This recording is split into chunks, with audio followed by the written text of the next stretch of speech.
aí predomínio do gênero. Como é óbvio, 94% dos pacientes eram do gênero feminino, né? Isso pode ser explicado só em observar se os diagnósticos foram encontrados, como gestação e puerpério. Aí os diagnósticos encontrados foram incontinência urinária, gestação, mastectomia, puerpério, incontinência fecal. Incontinência urinária prevaleceu com 42%, seguido de gestação com 41%. A mastectomia teve 11%, 5% puerpério e incontinência fecal correspondeu a apenas 1%. A incontinência por extravasamento é mais comum em idade mais avançada. Tanto a incontinência aos esforços como a do tipo urgência tornam-se mais comum por volta dos 40 anos de idade e após, e são mais comuns após a menopausa. A faixa etária dos pacientes com incontinência urinária foi de 41% acima de 60 anos. A faixa etária dos pacientes em gestação, a predominante foi de 21 a 30 anos, seguido de 31 a 40. A média de idade dos pacientes do setor de ginecologia e obstetrícia foi de 21 a 40 anos, a predominante, e de 41 a 60 em segunda. Segundo o Corleto e CAP, o número de partos parece influenciar na prevalência de incontinência urinária de esforço. Em 3.168 mulheres entre 36 e 46 anos, encontrou-se uma prevalência de 5,5 a 7,7 de perda urinária entre as mulíparas, que não tiveram gravidez. Que já tiveram. A conclusão, com esse trabalho, a gente pode citar o sucesso do tratamento fisioterápico no atendimento dos pacientes do setor de GO. Dessa forma, a gente pode melhorar as atividades de vida diária, dando a eles segurança e independência, e elevando sua autoestima e melhorando sua qualidade de vida. Assim, a fisioterapia torna-se um recurso indispensável no tratamento na área da ginecologia e obstetrícia. Obrigado pela presença. Segundo as apresentações, quem nós temos para o próximo trabalho? Para falar sobre neurologia, quero chamar as alunas Evelyn Kikuchi e Jéssica Lorena.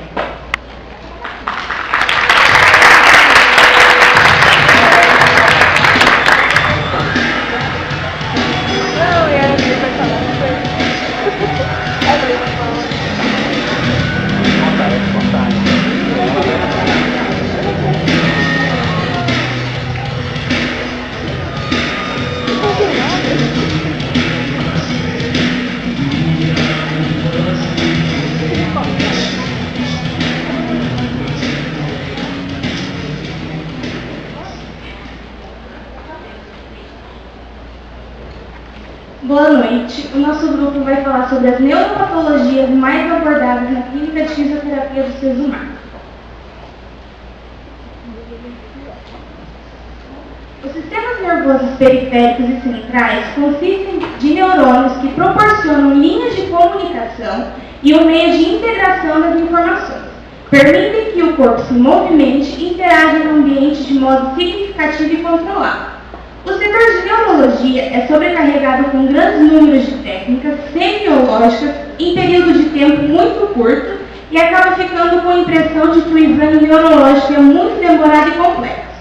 Outro fator é a dificuldade de interpretação dos sinais, onde o médico depende da cooperação do paciente para a descrição dos sintomas, que não serão acompanhados dos sinais visíveis da doença.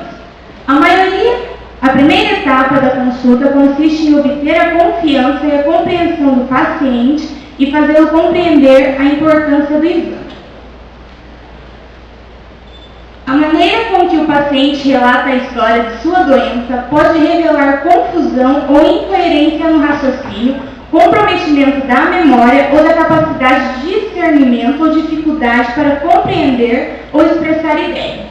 A observação desse problema é a parte integrante integrante do exame e fornece informações sobre a adequação da função cerebral.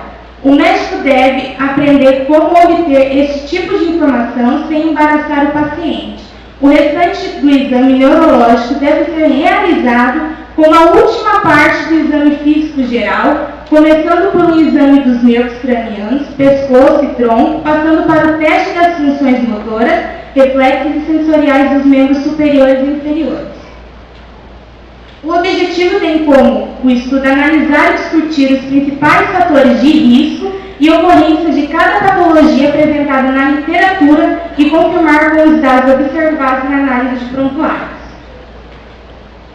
A metodologia é a Clínica Escola de Fisioterapia do Sesumar no setor de neurologia. Todos os pacientes foram atendidos na clínica na área de neurologia. Usamos os critérios de inclusão e exclusão tais como serem ou não do setor de neurologia, apresentarem ou não um diagnóstico claro. Dentro deste, alguns outros critérios foram somados, dados como idade, sexo e entre outros.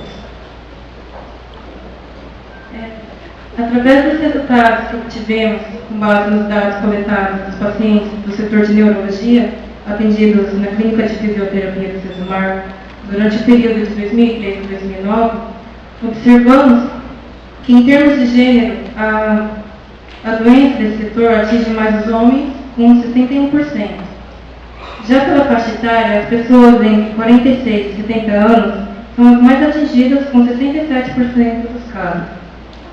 A idade média de ocorrência de AVE é de 44 anos.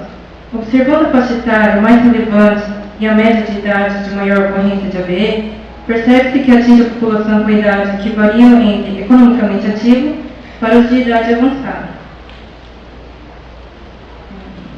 Entre as doenças relacionadas à neurologia, o AVE foi o mais relevante, representando por 71%.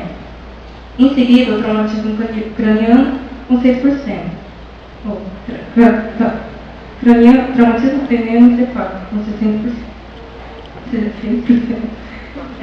O AVE é o resultante da falha ou da restrição de irrigação sanguínea ao cérebro, podendo provocar lesões celular e alteração nas funções neurológicas. O AVE pode ser isquêmico ou hemorrágico. E alguns fatores que podem causar o AVE são hipertensão arterial, diabetes, doenças cardíacas, entre outros. O TCE é uma agressão ao cérebro, não de natureza degenerativa ou congênita, mas causada por uma força física externa, resultando em comprometimento das habilidades cognitivas ou funcionalmente físicas. O TCE pode ser provocado por acidentes de trânsito, quedas, agressões, entre outros.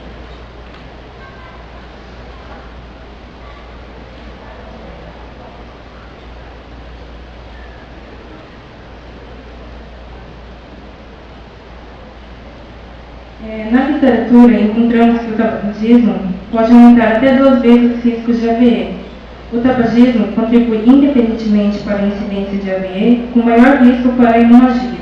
Os fumantes pesados mostram riscos relativos de AVE de 2 a 4 vezes maior do que os não fumantes.